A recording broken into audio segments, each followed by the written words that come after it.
Hey, Ron, while Lance is terminating that line, talk to us about when we're making these connections and once we get the system purged and everything up and running, because it's a quote-unquote new system, there is the potential to have small weeping leaks that could develop. That's So, correct. so you're saying once we get everything up and going, it's not a bad idea to come back through in about 30 days after they've used the scale and recheck all the gaps in the load cells, which we're going to get to gapping them here eventually. Yes, that's correct, because you can't really see any leaks, and without having truck traffic, like a month's worth of truck traffic, you won't see small amounts of fluid that would leak out that you would need to check over time. So it's easiest to gauge them now, write all the gauge numbers down for each individual cell, and then come back in 30 days, re-gauge them and see if any of those numbers have changed. And if any of them have gained from, let's say,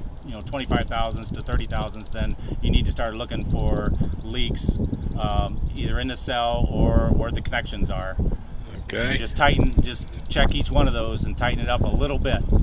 Okay. While Lance and Chris are making those connections, because it looks like they're doing pretty good, let's step over here and kind of talk towards the camera, but point out some of the things on these load cells that, just from experience that you've seen over the years. And I know this conduit's kind of in the way.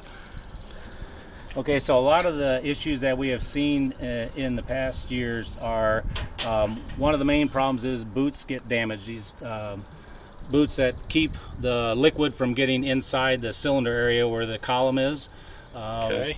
And also where the lines may get damaged, where they hook up here, they may get damaged from people cleaning it in the when it's icy and that they use tools and that they get nicked or bent or actually broken off.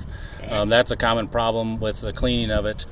Other issues you may have with load cells is if you have a problem inside the diaphragm, which is located down here, which is rubber.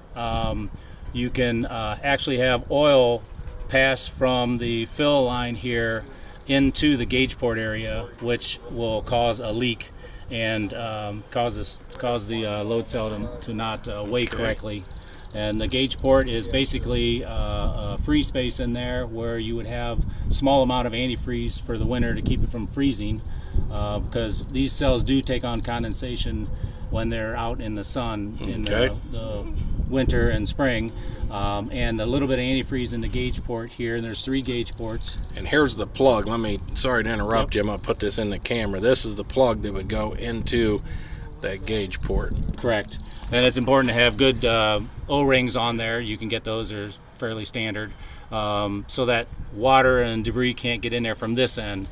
The biggest problem is you get some water or debris in there from either from inside the cell that was damaged, or somebody leaves the cap off or something like that, and then when you go to gauge it with 25 or 30 thousandths gauge, feeler gauge, then you will get inaccurate gauging because the port has dirt, dust, or whatever in it. Okay. Or in the wintertime, it could be ice. We've had that issue as well with cells that don't have it. In that case, you have to get the ice out of there, heat the cell up, get the ice out, melt it out, turn it in water, Okay. and then flush it, open all the gauge ports, and then flush it with antifreeze.